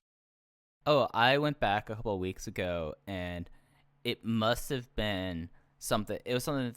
I don't know exactly what tour it was, but it was like this 8-man tag that was LIJ versus the Super 69, and then I want to say it was Makabe and Tanahashi, but then they all come out to Naito's music, and ACH is dancing in the ring, and the crowd is so into it, and he tries to get Naito into it, and Naito attacks him. It was the most I've heard a crowd boo Tetsuya Naito in the last 3 years. It was insane. Like, he gets like how to get over in like a way that, like you said, like his own perfect Fantastica Mania. It makes perfect sense here. And he was really good here, too. There was one moment that I thought was kind of funny where someone did a Waterboy call doing You Can Do It in 2012, and then Eric Cannon shut him down immediately. And I was like, all right, Eric Cannon. I see you. I appreciate that. But, yeah, like, another sliding door moment. What would have happened that he decided to stick with DGUSA over Ring of Honor? That would have been interesting. I would have really liked to have seen ACH in a position coming up at the WrestleCon shows in 2013, the biggest audience in Dragon Gate USA history. I just would have liked to have seen what ACH would have done because, you know, in the Ring of Honor universe that he was in, On their Hammerstein Ballroom show that weekend, he teams with Sidarius Thomas against QT Marshall and R.D. Evans on the Supercard of Honor show. And then on the television tapings, look, he challenges for the World TV title against Matt Taven. So he's a pushed commodity to some extent. But it's just, I just think he would have just killed it had he continued with Dragon Gate USA. Absolutely. Then we went to Air Fox, who probably cut the best backstage promo of his career, where he was very lackadaisical. He was sitting down in a Fox Motorsports hoodie, which popped me. And he said, me too, by the way. I'm glad you pointed that out. He said he's not worried at all about the Freedom Gate. He's just going to go out there and be AR Fox. And I was like, all right, AR Fox, that kind of got over who you are. And I thought that wasn't like awkward AR Fox or just like untrue AR Fox. This was AR Fox being AR Fox, and I thought like it worked. I have promos to put over later on in the show, so unfortunately, AR Fox does not get any of my praise. But this was not a bad promo by any means. Yeah, and then after that, we had Super Smash Brothers versus the still billed as Chikara Sekigun case. Each time that they're still billed as it, I'm going to call them as billed by Chikara Sekigun of Fire Ant and Jigsaw. They hit the fatality on Fire Ant in 14 minutes and 28 seconds. And I mean, this was a match that like, it could have been so much more. There was a lot of shenanigans that, I'm not no fun, but it just was something that was like, I was wanting a little bit more out of this match, and we were getting just a whole lot of jokey stuff for my tastes. I started the slow clap there, Mike. I'm so glad you're on the same page. I was so let down by this. This was not what I was expecting or anticipating or wanting at all, especially given how good Fire Ant and Jigsaw were against Pinky Sanchez and Eric Cannon the night before. And this is peak Super Smash Brothers. Again, this is the hottest they have ever been in their entire career, primarily off the back of their PWG work. But Gabe, like I said last week, Gabe made an honest effort and an active effort to feature them and to push them in his promotion, and he needs to be commended for that. But this, oh my god, this was like not fun at all. It was just like a bunch of middling comedy and then kind of like an okay finishing stretch. I went 2.5 on this. I was so bummed out. I went 3.25, but it was a very disappointing 3.25 because when they got going, like the stuff with Jigsaw and Stu was really awesome. And whenever like the two of them were in the ring, like they were like putting on their shoes and they were getting down to work, and there was a lot of chemistry here, but it was just so much better in concept than in execution. It had minutes of being great, like actually like excellent stuff, but then all of like the shenanigans. And in case you know, Mike Spears loves fun. There's nothing more that I like more in my life than to sit down and see that, oh, it's Kobe Sambo Hall. What match are we getting match 2 as a singles match? Oh, it's Stalker Chikawa versus Don Fuji. You give me a DVD of that of them having those matches across their career, and I'm having a great time. But when this is supposed to be a match that's supposed to be like, all right, these two tag teams are ascending in the division, we're going to try to see who is going to be jockeying for in 2013, who will be getting Open the United Gate title shots. And then you have a 14-minute match, and a good 5 minutes of it is shtick. That's just such a bummer. So like, this is like the most disappointing 3.25 star match you can have. Like, it's like the idea of like getting a bad pizza. Like, this was a bad pizza match. My goodness, Mike, you coined the gentleman's 3 and you just coined the bad pizza match. Good for you. We're going to see this. I'm going to see this. I know that I've provided Joe Lanza a lot of content just reacting of just ideas I have. I'm going to try to see. Let's see if we can get the bad pizza match to happen, because this was a bad pizza match. That's exactly what it was, Mike. Well done. Well done. You know, sometimes I have a way of words, and then sometimes takes me 3 times to say the New York Wrestling Connection Sportatorium. You know who else has a way with words, Mike? That is a man by the name of Ricochet, who I thought cut an excellent backstage promo after the Super Smash Brothers match. Yes, heel Ricochet was the star of this show, other than Akira Tozawa being the star on every DGUSA show. Heel Ricochet owned. He talked about how he broke Johnny Gargano's match back and was completely dismissive of AR Fox. You know how we were talking about how we were seeing like the cocky vet Ricochet? Now he's just being like an outright prick, and it's tremendous. It was the character fully formed and fully realized, and I just, you know, like Mike said, he ran down all of his opponents, and it was just a level of confidence from Ricochet that has always been there in the ring, but has never been there on the mic, and this was a really good promo. I was fired up after watching this. Yeah, it's something that like we never really see cocky prick Ricochet that much, other than maybe PWG against Chuck Taylor during their title feud. But like, this is something that like it kind of I think it's playing off of who he is a little bit. That this is kind of tapping into that, because it was just like showing a confidence here in promos that you never get out of face Ricochet promos ever to this day. Yeah, it was really solid. And then we had another really solid match. We had Rich Swann defeating Chuck Taylor in their feud, finishing it off with a standing 450 splash in 13 minutes and 2 seconds. I went 4 stars on this. I thought this was a really understated no DQ match that played up the stakes, played up hatred, didn't just go straight out plunder, but used plunder in like a really effective way. And we've talked a lot about Chuck Taylor, sneaky best hardcore, not deathmatch, hardcore wrestler. And we had this here in 2012, and I thought that this like exceeded like my expectations going in. And I thought like, that Rich Swann in this was excellent as well. And I thought that this was like a moment where the crowd started perking up because they went for this in this no DQ match. Chuck Taylor, I think he's become so underrated at plunder that he's now properly rated. I think enough people get the picture. Rich Swann, however, is an underrated plunder guy. He's always good in matches like this.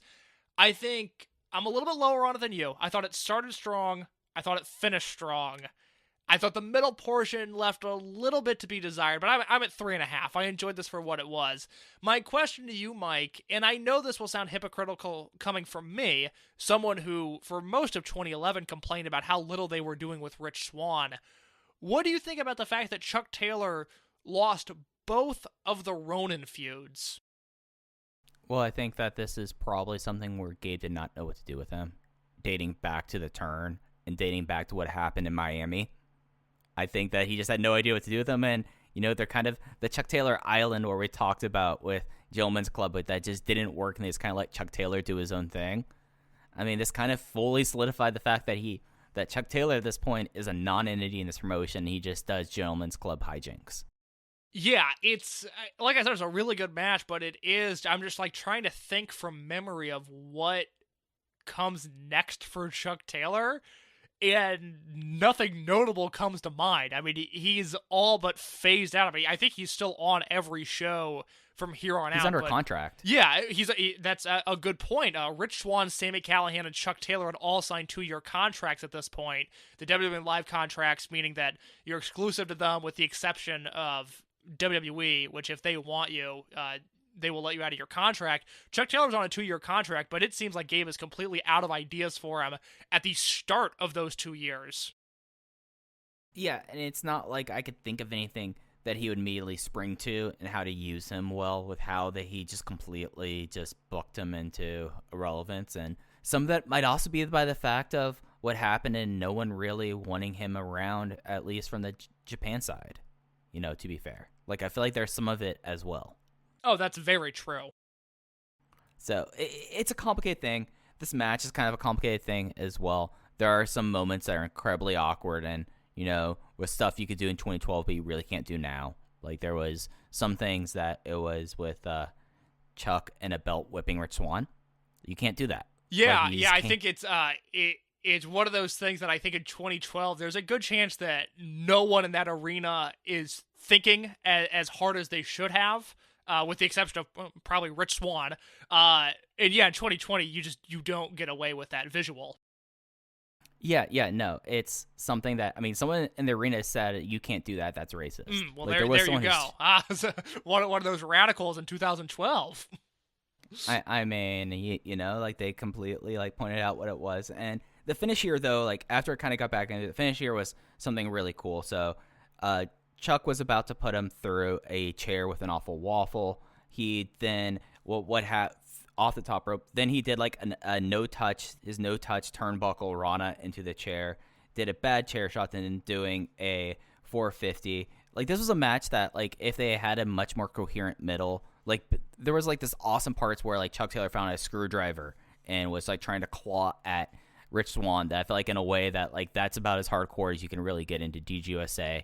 And then making it work, but he did it in a way that it was exceptional. Then you had like Colonel Angus come out partway through, just get clocked and get his belt taken off, and then the belt shots we were the whipping that we were talking about earlier. And then it kind of came together that if this had a more coherent middle section that wasn't as awkward and wasn't as like something that like they got away with in 2012 that you can get away with now, probably could have been like one of those sneaky 2012 match of the year contenders, but it just ended up being great in my mind. Rich Swann, sneaky great plunder guy. Yep, and talking about sneaky great people at a certain thing, next up we had Shima versus Sami Callihan. There was a WWN live video between this. I mean, it's getting to a point where I'll mark the pay-per-views and the shows that they're putting on DVD, but not their advertising. But that was in the cut. But it was Shima versus Sami Callihan. Shima won in 14 minutes and 59 seconds with a Meteora. In case, how do you think of Shima as a sneaky good brawler? Because that's what this match was to me, and I thought that he tapped into it on not something you see a lot out of Shima, where he wrestles with a lot of hatred, but Sami Callihan either like aggravated him or like he was like, okay, we're gonna go hard in this match, and I came away kind of impressed with that. Yeah, Sami Callihan aggravating a Japanese guy. That's never happened before. You're completely right. Shima is a great brawler on just the idea that he gets hatred across so well. I had seen this match many times. I love this match. I'm curious, Mike, the arbitrary star rating, what do you have for this match? 4.25. I adored it. Damn, all right, you're higher than I had it right at 4 stars. It's so crisp.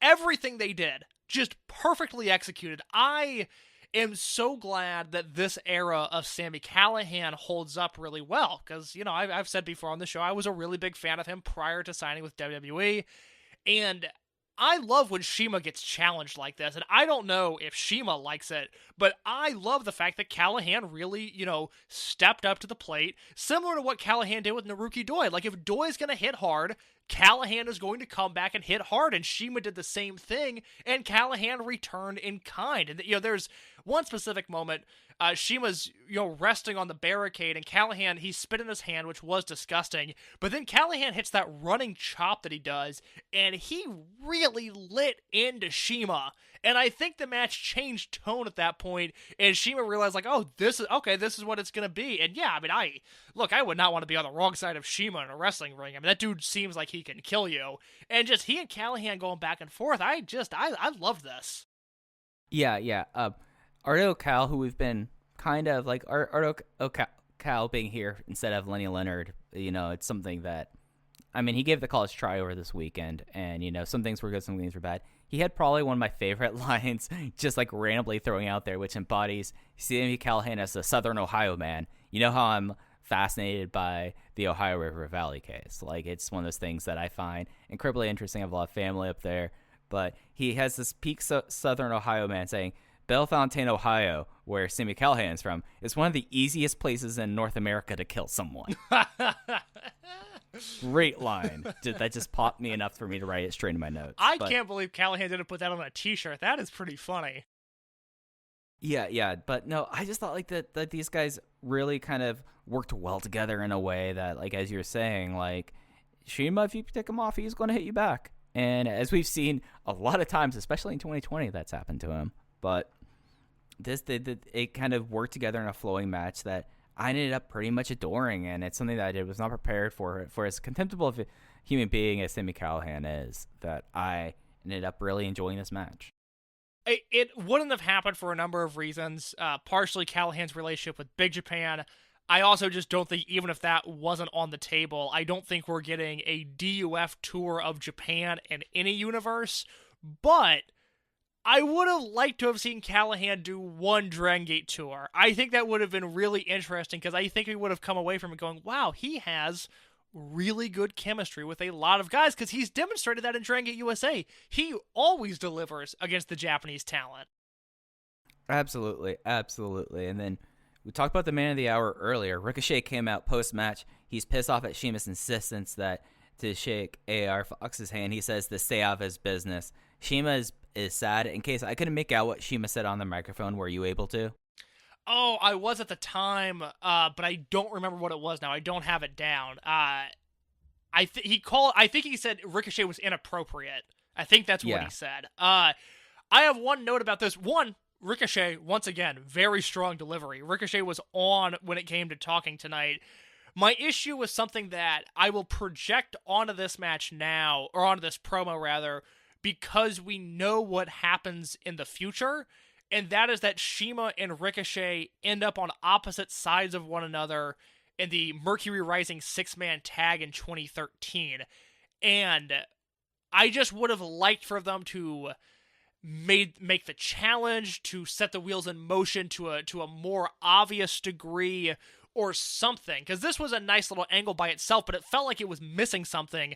And knowing what happens 4 months from now in April of 2013 when those guys are against one another in that 6-man tag, I would have liked to have seen at least like Shima's team versus Ricochet's team set coming out of Freedom Fight. I think it was a missed opportunity there.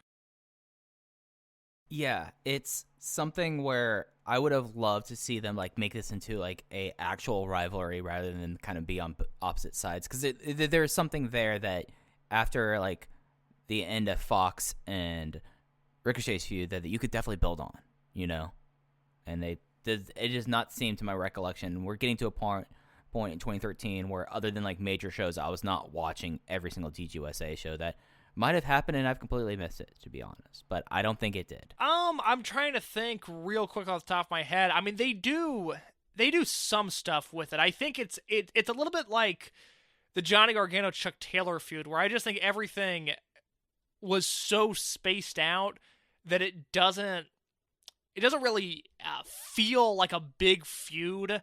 And yeah, I mean, Ricochet and Shima, they end up on opposite sides through the summer of 2013. So they kind of do something with it. I know they have a Dreamgate match in 2013 that I've actually never seen before that I'd like to track down. So there's an idea there, but it's not really a fully executed, fully realized feud. So I did do a check case, and they were not on the January shows. Neither of them. Yeah, that I know. That because it's the first time that Shima's not there, and the Japanese talent on the January shows is a little weird. I did not realize Ricochet was not on those shows as well. Well, I mean, the time of the month, that would have been when things really started going in Dragon Gate in 2013. Yeah, because it's not early January where No. they might be on a break. It's late January. They're heading into Truth Gate at that point, and then Champion Gate. I guess they were running Champion Gate in June at that point. But still, there was stuff going on in Japan. Shima had to be there, all right?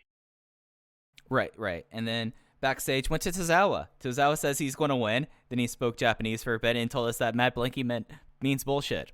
Akira Tozawa, fantastic. He's so good. Like, so good. He's so good. And then we get into Samurai del Sol and El Generico versus Marahi Asapa, Ryo Jimmy Saito, and Genki Horiguchi, H.A.G.M.E. It was Samurai getting the win over Horiguchi with his springboard poison Rana.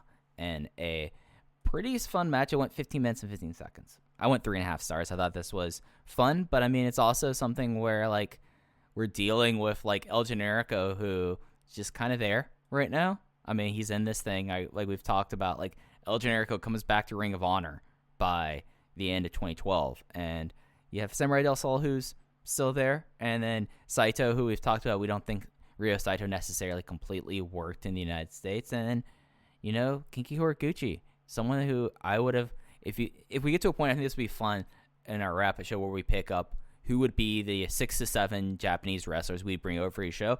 I think I'm bringing over Genki Horiguchi a whole lot. Oh, God, yeah. Absolutely. I went 4 stars on this, and it's something we'll talk about more next set of shows, that SoCal Triple Shot, where, this is the last time we see Generico, because Generico is WWE bound in about a month and a half after this show. So this is the last time we see him. It's the last time we see Horiguchi, and I think that's a real shame because, 1, their chemistry is excellent.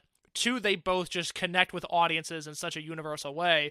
But what impressed me here is what has impressed me all weekend, and that is Samurai del Sol. I get it. Like, I know why Gabe was in love with this guy, why Del Sol was the highest paid member of the roster, why he was getting flown out to shows.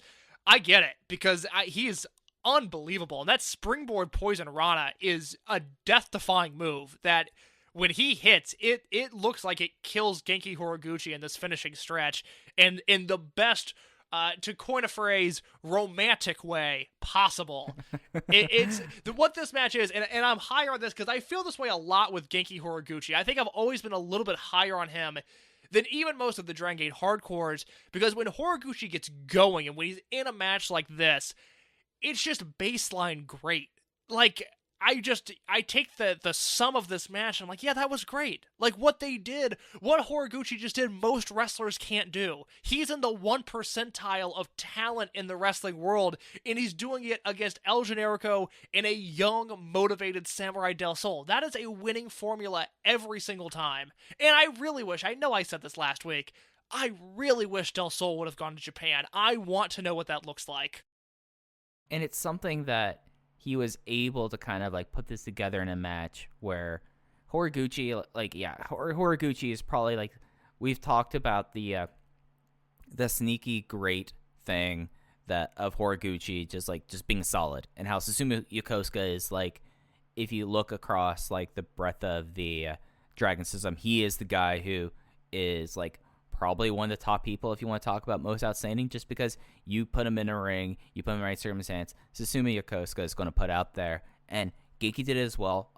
One crazy spot in this match you did not mention was the monkey flip 450 splash that Samurai Del Sol hits. It is insane. Just absolutely nuts. They did it against Shima and AR Fox in Michigan, and it blew my mind then, and it blows my mind now. It's, you know, just not getting a prolonged Del Sol Generico tag team is such a bummer. Forget the fact that we never get Gargano versus Generico, which I will say I understand Gabe's reasoning for doing the 4-way main event, but I think by this point it was pretty known that Generico was signing at some point. Just do Gargano versus Generico now. Just get it out of the way and be damn with your storytelling. I really wish that match would have happened. I think it would have been a really interesting test for Gargano at the time. But the tag team between Generico and Del Sol, they're unreal. It's such a fun team, and I wish we got more of them. Absolutely, absolutely. And it's something that like you like see this happen, and you're like, okay. I was very tough on Samurai Del Sol and very questioning. Like, I get it. Like, pretty much ever since that one match against Masato Yoshino, he's brought it out, and he's starting to really look like the guy that Gabe saw and was trying to get him for so long, and finally got him on these shows here. And you know, it's something that like even though the tag team is great, you had El Generico for such a short period of time. You could have used it to make more people than just be in a tag team with Samurai Del Sol and then having a match against Akira Tozawa. You know. Yeah, absolutely. And then we went backstage. Another great Southern Ohio man moment. Sami Callihan has a monster can as his spitter. In case I know you're not much of a energy drink person, but there is a size of monster that is larger than normal that has like a twist off can because it's not meant for you to drink it all at once. That I've known a lot of guys that like those monster cans for spitters because you have like a rim and spit into it. And he says he's calm and collected. He's not mad losing against Shima. He's grown, and he says that he's the scariest dog in the fight, and he will continue until he will finally get the Dragon Gate Championship. And you know, this weekend has been very interesting for Sami Callihan, especially with now Pinky Sanchez is out of the company, Eric Cannon's kind of adrift, but Gabe has a very distinct path that he wanted to do with Sami Callihan here, and it definitely felt pretty focused, where some DUF stuff with Sami in the past kind of felt very rambling. I like this promo a lot. Again, this era of Sami is just very, very good. I understand why he gets signed in June of 2013. You know, it's coming up because he is... The size was his biggest issue, but it's really... I know this is crazy to say, but I feel like not being able to get anything out of Sami Callihan, and I don't know the entire story about what happened with him in NXT, but you just look at their roster now of current day NXT, and it's all guys that look like Tony Nese. Like, it's just, they are the athletic work rate promotion. Now, their house style limits them from, for the most part, having good matches, but to not be able to use Callahan just as a promo seems like a huge indictment of the creative process. Specifically 2013, 2014 Callahan, once he returns to the Indies, it's real hit or miss. Now, when he hits, it's still excellent, but they're few and far between. But it's shocking that WWE didn't figure him out. I mean, when you like look at how that process and how many people that they did not figure out in peak NXT, it kind of makes a little bit more sense, but it does seem like there was a way to do it with him, and then putting him in like in a weird hacker gimmick was not that. Well, and you have to remember, I mean, Callahan's there, and it's not like there's just this cavalcade of talent coming in. Callahan is the first performance center class with Samurai del Sol.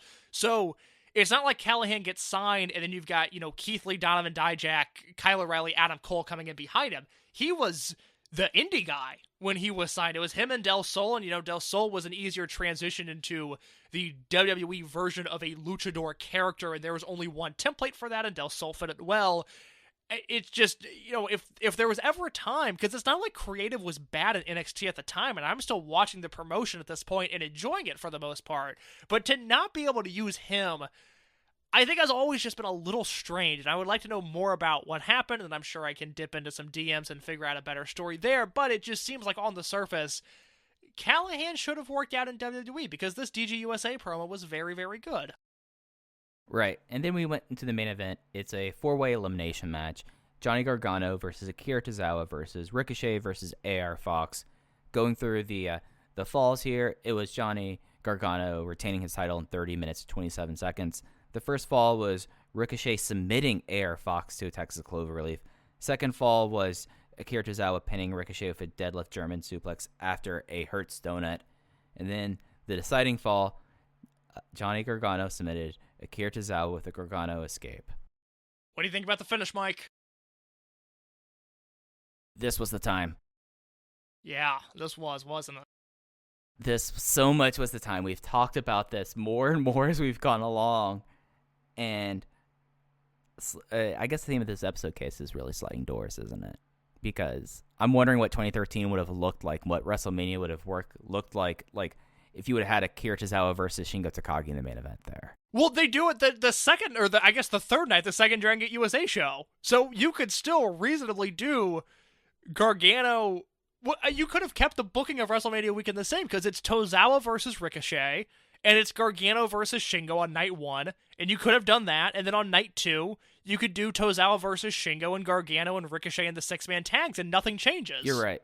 Yeah. So it's not like a crazy card change there. You could have made that happen, and that would have been such an interesting thing, because arguably, yes, it's the most, it's the biggest weekend in the DGUSA history, is the Secaucus, New Jersey WrestleMania 2013 weekend, but it would have made so much sense. And with how the crowd was, other than maybe the slight moments where the crowd was getting into it before this match, no one was as over as Akira Tozawa here. Everything he did there connected. He works in this company as like a weird tweener that does very heelish things, but he's cheered from it. Like, I have a theory about the Young Bucks. So the Young Bucks are innately heels, but they're heels that people like, so they cheer him.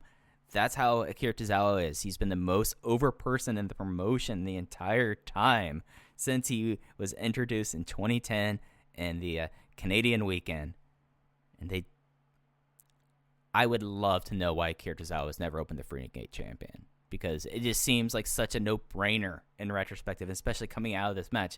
Other than Gabe now finally having an American he can book on all of his shows, you could have had Akira Tozawa here. And I think that at a time where the indies were really in a bad place, I imagine the houses would have been a lot better with Akira Tozawa in title matches.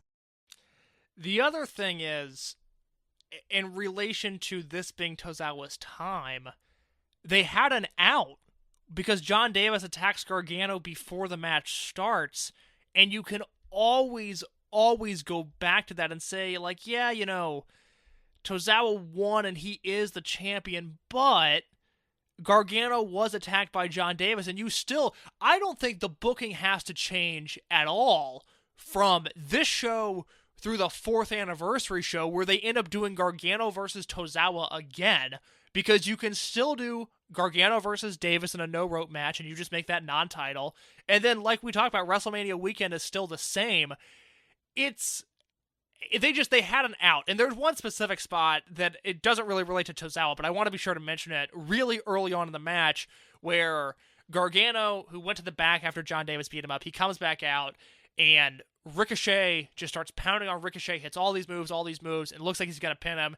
Ricochet hits a shooting star press, 1-2, and then AR Fox breaks up the pin. And it's an elimination match, but the fact that he broke up Ricochet's pin to deny him that satisfaction, it protected Gargano, and it added to that AR Fox Ricochet feud, which, realistically is still going on at this point, because they're still going to be against one another quite a bit throughout 2013. And then from there, the finishing stretch with Tozawa and Gargano, it's Tozawa and Gargano, and in particular, it's Akira Tozawa who ended up breaking Johnny Gargano's nose in this match. Props to Gargano for not missing a beat, but that finishing stretch was phenomenal. And there's a reason that, Mike, I don't know if you know this, but in 2012, it was the first year that our website, Voices of Wrestling, did a Match of the Year poll. They did a top 10. Now we're doing, like a top 170? They did a top 10 in 2000. Ridiculous. Just ridiculous. But it's the best thing we do. I'm glad we do it every year. I love it. But in 2012, there were 4 voters. They did a top 10, and number 4 was this match. And I will say now, Rich Craich of Voices of Wrestling had to say, one of the best 4-ways I have ever seen. Each guy did something breathtaking, and the flow of the match was the best I've seen for a multi-man match. There wasn't the usual lull where it seemed like guys were waiting for their turn. With that said, I did not like Gargano winning under those odds. Had too much of a Super Cena Hogan feel to him, but that didn't kill it. An elite match for 2012. Rich Craich, Voices of Wrestling, 4th place in the 2012 Match of the Year poll. Yeah, and it's something that it just operated on a certain way that, Ricochet coming in here, and we talked about Gargano and Tozawa. Ricochet's heel work against AR Fox, leading up to the AR Fox elimination, was excellent. Just dismantling this guy's knee, just like tossing him onto a ladder, hitting him with a chair into the ladder, and then putting him in a Texas Cloverleaf, which, Ricochet, that's like one of the few times in his career I remember him actually using a submission finisher. But the reason why it worked is then he proceeded to just lay in punches to the injured knee the entire time until AR Fox just had to tap or else his knee would go out, which is excellent storytelling. So everyone really did their part here. There's a just absolutely insane Doomsday Suicida in this, and it just was one of those things where they told, looking at the show and before getting into this, the show and my memory of this match, I was like, oh wait, this match is 30 minutes long. That's going to be something.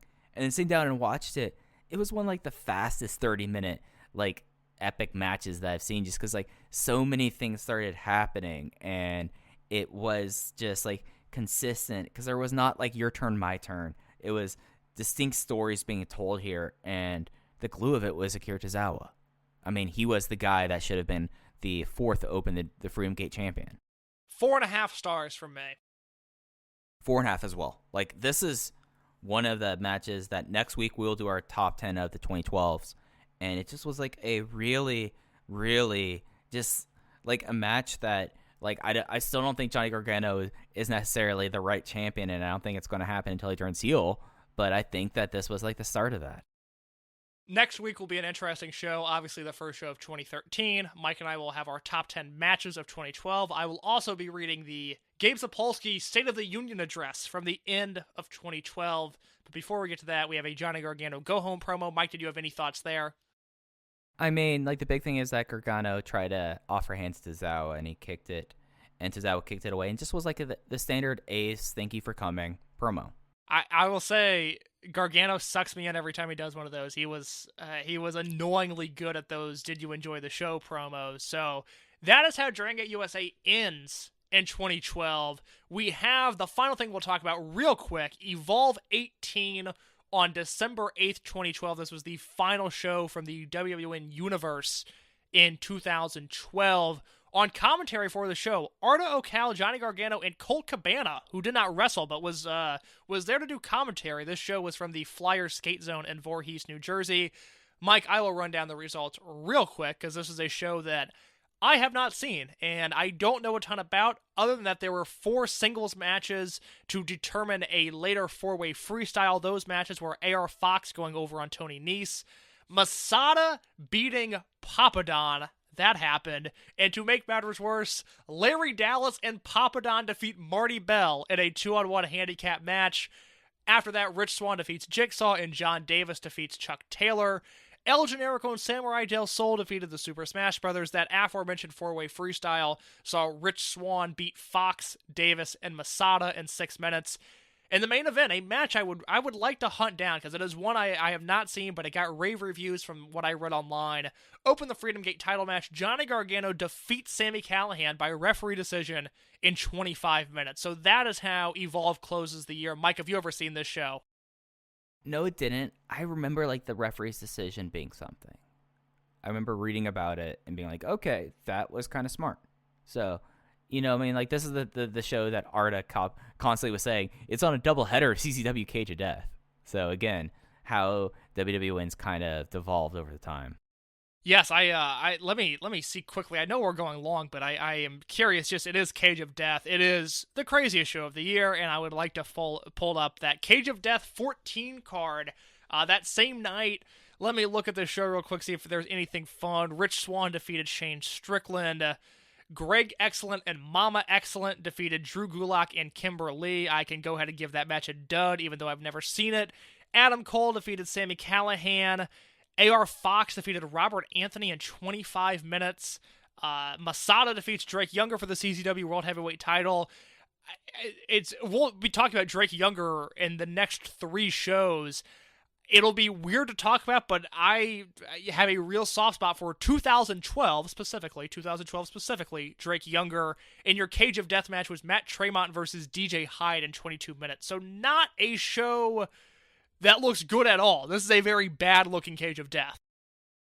Oh, yeah. This is just CZW. You know what I mean? And you look at the people on this show, and with some judicious changes, you could probably have made a competent show here. Maybe. I don't know. That's a pretty rough talent lineup. Well, Mike, are you ready to preview what's coming next week? Open the Golden Gate 2013. Yeah, let's get into it. All right, so like I said, Mike and I will have a top 10, Gabe Sapolsky State of the Union address, and Open the Golden Gate 2013 from Lakeview Junior High School in Santa Maria, California. This show has Samurai Del Sol versus Eita, Brian Cage versus Ray Rosas, an Evolve 3-way elimination match with John Davis, Chuck Taylor, and AR Fox, Johnny Gargano and Rich Swann versus the Jimmies of Jimmy Susumu and Ryo Saito, Julian Cash versus Kevin Devine in a local match. The Young Bucks return to the promotion, and we get the Young Bucks versus the DUF of Eric Cannon and Sami Callihan. In your main event, Mike Spears, Akira Tozawa versus John Morrison. Are you to tell me that John Morrison has come and has opened the Forbidden Gate? He has opened the Golden Gate, my friend. Oh, yeah. Well, this is a show that, again, I got kind of picky and choosy towards the end of DGUSA, and even though my main man, Akira Tozawa, was in the main event, the prospects of him facing 2013 John Morrison did not entice me enough to watch this show. So I'll be watching this for the first time with you next week. It is quite the show. I've seen it before, and I am... Oh, you have? Yes, I had the show on DVD. This and Revolt 2013 coming the week afterwards. I have seen these shows before. I am very curious to see them again. I am looking forward to watch them as well. So that's going to do it for this episode of Open the Voice Gate Rewind and Rewatch. There are now, as I pull up the page, there are now only 13 more Dragon Gate USA events. We're almost into single figures of DGUSA. And that's going to do it for this week. You can follow us on Twitter at OpenVoiceGate. You can follow me on Twitter at Fujiheya. You can follow KS at _in your case. Case, anything else you want to say before we get out of here? No, thank you for listening. This was a really fun episode. Yeah, this episode was a blast. Thank you all for listening. We'll be back with you next week as we enter 2013 in Dragon Gate USA. Take care.